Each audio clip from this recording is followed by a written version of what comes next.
वो था न्यायपालिका और भारतीयकरण, सही ना। तो इस संबंध में भारतीयकरण, न्यायपालिका में क्या परिवर्तन लाना चाहिए, बड़ा विषय है। लेकिन उसमें दो महत्वपूर्ण विषय हैं जिसको मैं आपके सामने रखने चाहता हूं।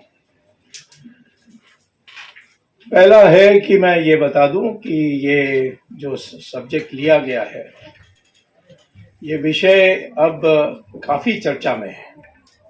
अखबार में हो सकता है कि नहीं आ रहा है, परंतु हमारी न्यायाधीश रामन्ना थे, वो इसके पक्ष में थे।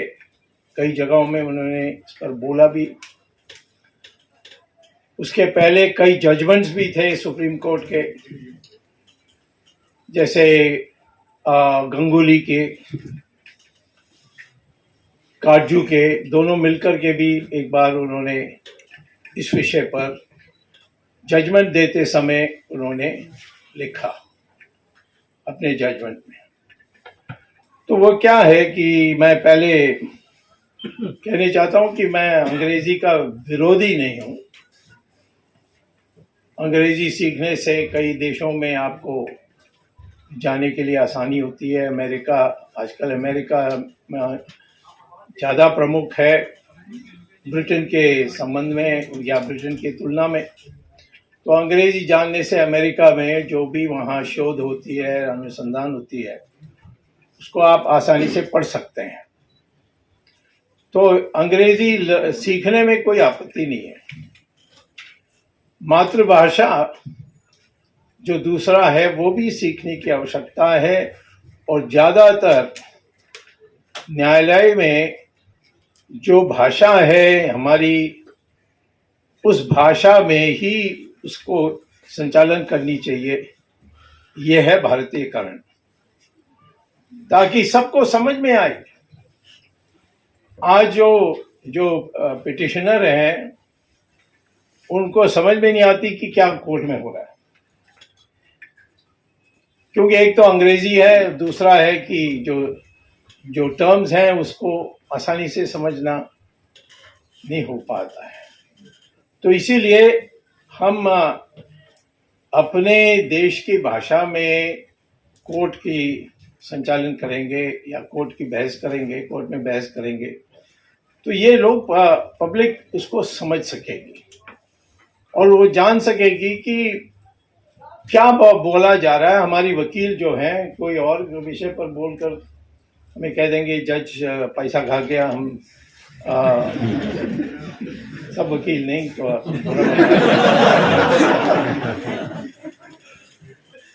तो ज्यादातर लोग यही मेरे पास आकर कहते हैं कि आप कुछ समझा सकते हैं कि ये जजमेंट में क्या लिखा है। सारे जजमेंट तो भी अंग्रेजी में लिखा गया है। तो मैं ये चाहता हूं कि पहले हम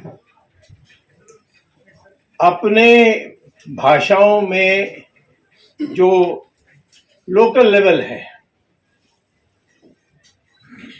उनमें संपूर्ण रूप से लोकल लैंग्वेज की उपयोग करने के लिए हमको प्रयास करनी चाहिए। धीरे धीरे हो सकता है।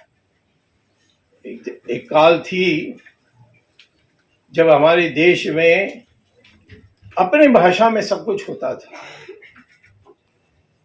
जो लॉ है, जो विधि है, उस पर जो पुस्तकें लिखी गई है वो तो उस समय के इंग्लैंड और जो दूसरे अन्य देशों से तो बहुत आगे थी।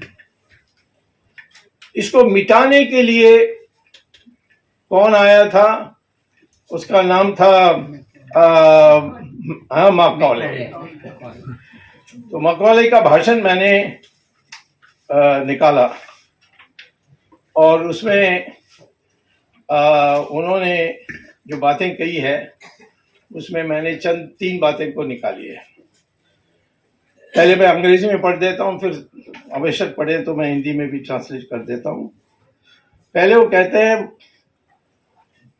व्हाट देन, इसका नाम है मिनट ऑन एजुकेशन, 1835 उनके पार्लियामेंट में उसने बोलते समय कहा, What then shall the language be?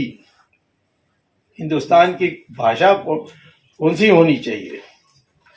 One half of the committee considering this said that it should be English. यानी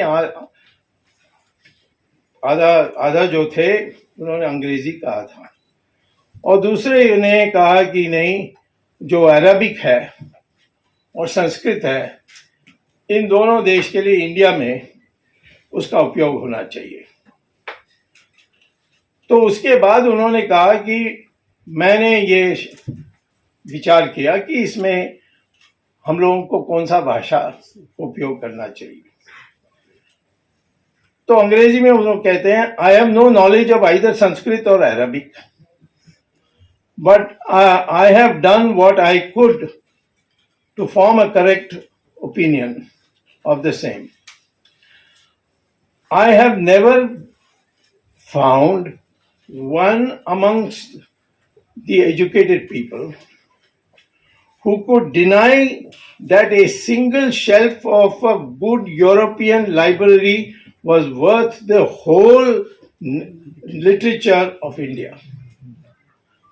एक शेल्फ काफी है जो हमारी सारी यानी जो भाषा में लिखी हुई लिटरेचर है वो बेकार है। और फिर वो कंक्लूड करते हैं, we have to educate a people who cannot at present be educated. यानी हिंदुस्तानी को अभी शिक्षित करना बहुत मुश्किल है। We have to educate people who cannot be at present educated by means of their mother tongue. यानी मातृभाषा से आप उनको सिखाओगे तो कभी वो शिक्षित नहीं होंगे।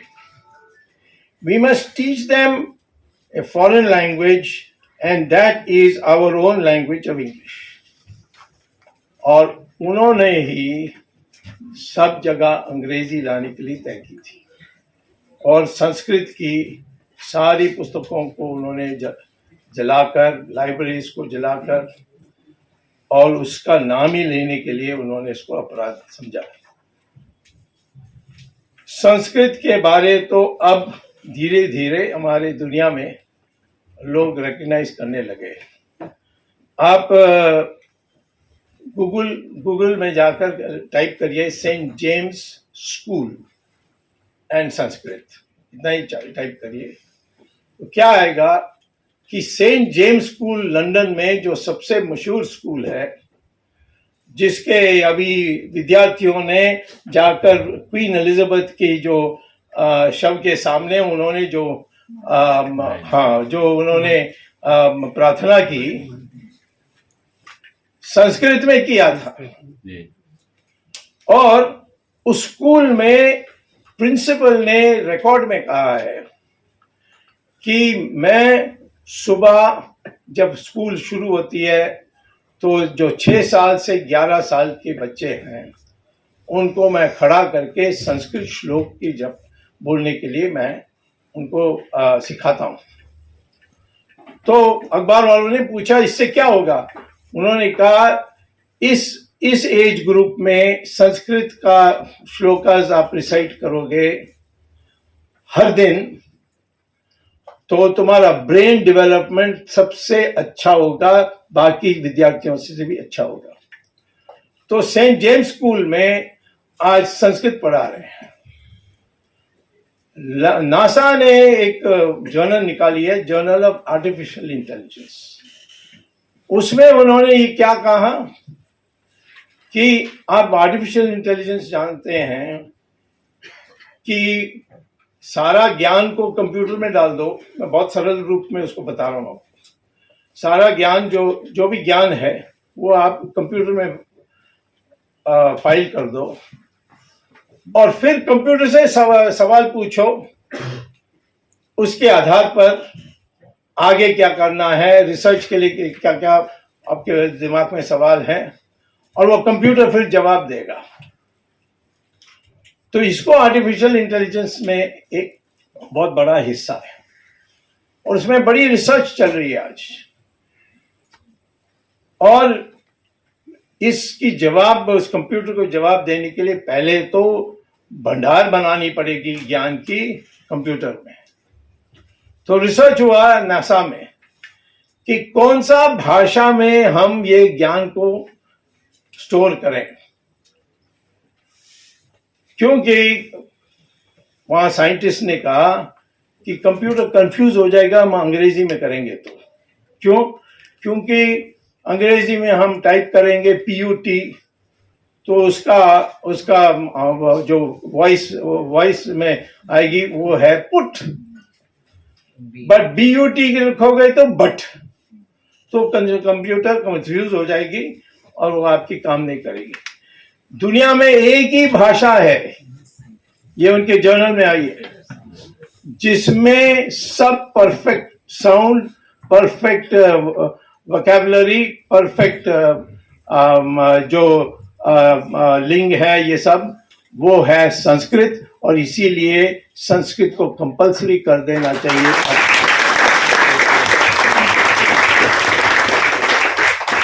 हमारे देश में कहोगे ये तो कहेंगे क्या ये रूढ़िवादी है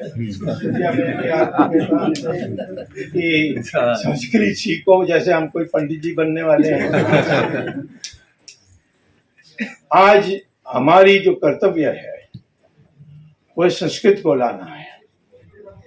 इसीलिए जो जजमेंट्स दी हैं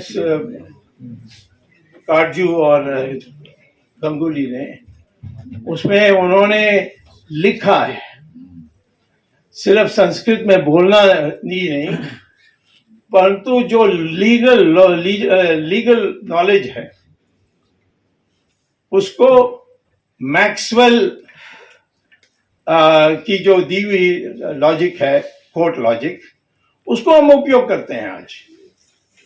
लेकिन गंगुली और काटजू कहते हैं नहीं, मीमांसा स्कूल की जो इंटरप्रिटेशंस हैं उसको हमें सिखाना चाहिए। और यही आज इसकी रिसर्च चल रही है। और मैं जो भी लॉ स्टूडेंट मेरे साथ आते हैं, मैं तो लॉ डिग्री लिया नहीं क्योंकि मुझे डर था कि मैं इकोनॉमिक्स छोड़ दूंगा। लॉ इतना अट्रैक्टिव था तो मेरी पत्नी को मैंने लॉयर बना दिया। तो उसके जो वॉल्यूम्स हैं, बुक्स हैं, जर्नल्स हैं, सब मेरे लिए फायदा आती है। लोग सब समझते हैं मैं वकील हूँ, मैं नॉट ट्रेन्ड। अभी मेरे पास कोई डिग्री नहीं है। कई लोगों ने कहा ऑनररी डिग्री दे देंगे, परंतु हमारे लॉ में एडवोकेट्स एक्ट में जाएंगे आप और सेक्शन 32 पढ़ेंगे, उसमें लिखा है कि यदि जज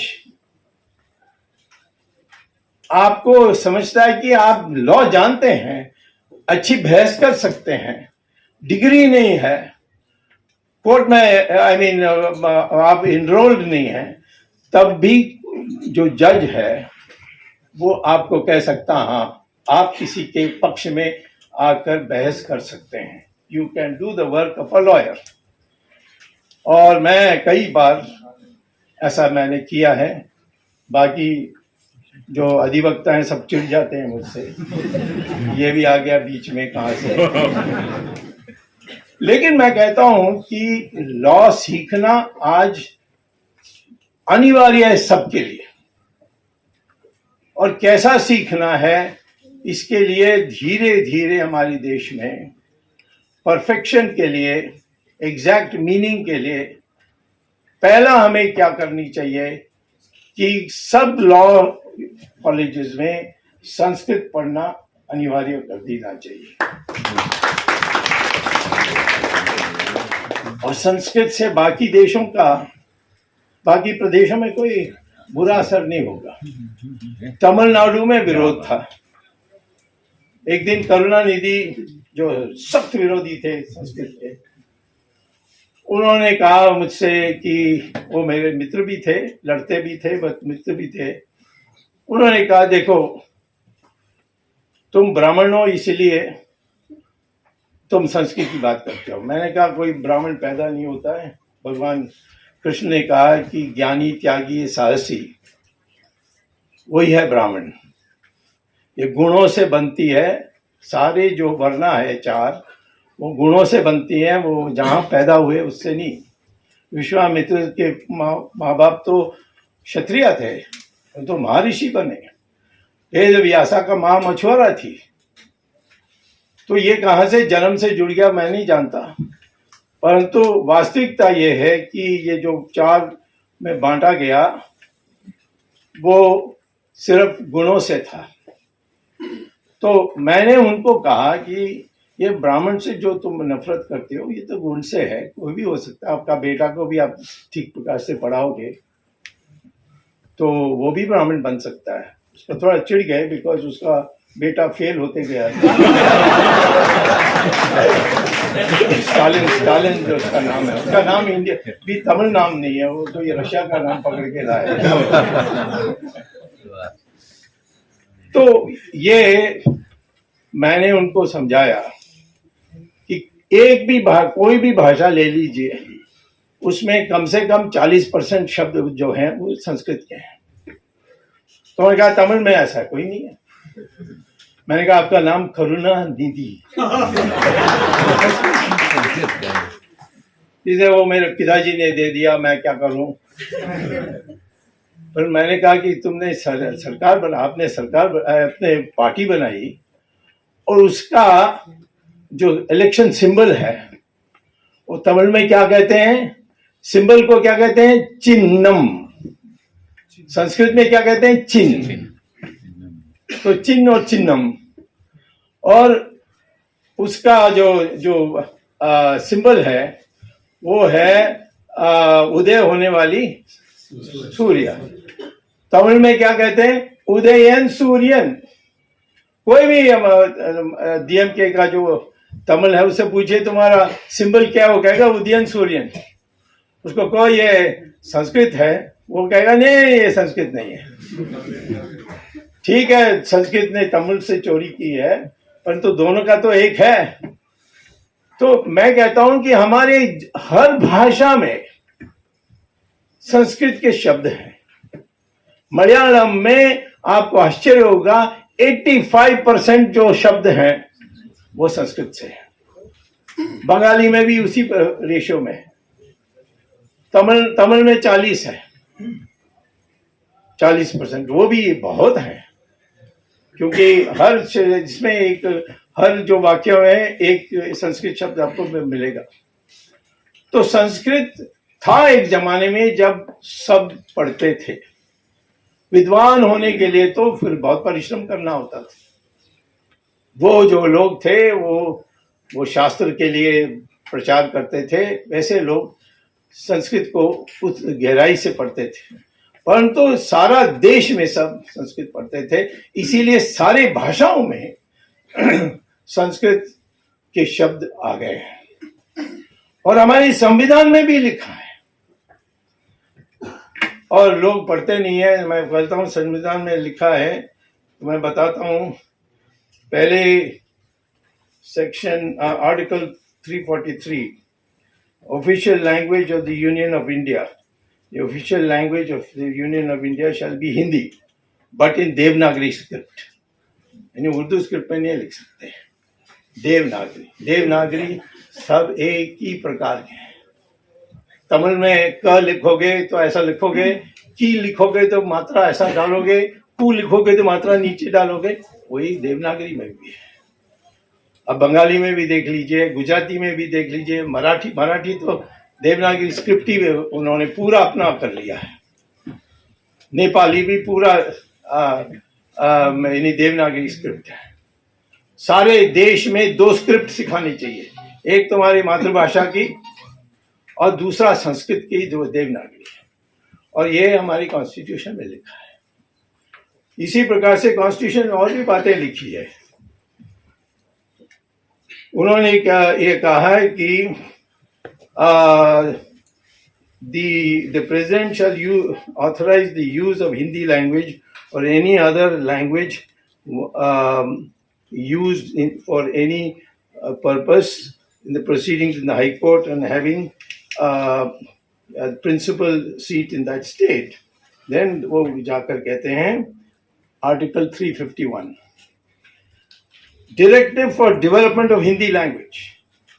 उसमें लिखा है the development shall take place by drawing wherever necessary and wherever desirable for the vocabulary primarily from Sanskrit. तो हिंदी भी संस्कृत ही होना चाहिए, ये उर्दू जो चलती है उसको बंद करना चाहिए। ठीक है, उर्दू अलग से भाषा हो सकती है और उसको हम सम्मान देते हैं, परंतु हिंदी जब हम बोल रहे हैं तो आप प्रयास करिए कि हम संस्कृत शब्द में ही बोलेंगे और जो दूसरे शब्द आते हैं उसको हम नहीं उपयोग करेंगे। सो धीरे धीरे संस्कृत दोबारा आ जाएगी, दोबारा संस्कृत आ जाएगी। मेरे साथ आए हुए हैं मेरे एक यंग लॉयर जो पहले इंटर्न था, अब थोड़ा फेमस हो गया, पर फिर भी हमारे साथ घूमता है। तो इस मीटिंग में आया, कहीं छिपा हुआ है। ये है। इसने रिसर्च किया है मीमांसा पर। मीमांसा लॉजिक जो है वो व्यापक है। ये जो मैक्सवेल लॉजिक जो हम करते हैं ना कोर्ट में, वो उससे सिर्फ एक सीमित दृष्टिकोण आपको मिलती है, पर मीमांसा लॉजिक को जब आप उपयोग करते हैं तो आपको व्यापक पिक्चर मिलती है और इसीलिए एक बार जजमेंट आ जाएगी तो फिर उसका खंडन कभी होता नहीं है। यह भी हमारी देन है, इसको भी हम भूल गए। तो आज जब आप कहते हैं कि न्यायपालिका और भारतीयकरण, सिर्फ दो ही चीज करनी है। न्यायपालिका में धीरे धीरे एजुकेशन करते समय कॉलेजेस में, लॉ कॉलेजेस में लोगों को संस्कृत पढ़ाना है, और दूसरा जो लॉजिक है वो मैक्सवेल की पढ़ाई है, कोई हर्जा नहीं, लेकिन उसके साथ आप ये मीमांसा के उत्तर मीमांसा का विशेष उसको आप पढ़ाइए करिकुलम में। और विद्यार्थियों को जब वो एडमिशन लेते हैं तो कंपलसरी करिए कि आपको लॉ टीचिंग शुरू नहीं होगी जब तक आप पहले संस्कृत पढ़कर एग्जाम नहीं पास करते, तब तक हम आपको लॉ पढ़ने के लिए अधिकार नहीं देंगे। इस तरीके से आप करेंगे तो करेंगे लोग, और उसके बाद हमारे जो लॉ यानी न्यायपालिका है वो पब्लिक की बन जाएगी, पब्लिक समझने लगेंगे। हिंदी तो वैसे भी नहीं, हिंदी को थोड़ा खराब किया ये बॉम्बे फिल्म्स ने, हमें भी समझ में नहीं आती। जब मैं चाहता हूँ, मैं तो हिंदी जानता हूँ, परंतु जब हिंदी सिनेमा देखता हूँ तो कुछ समझ में नहीं आती।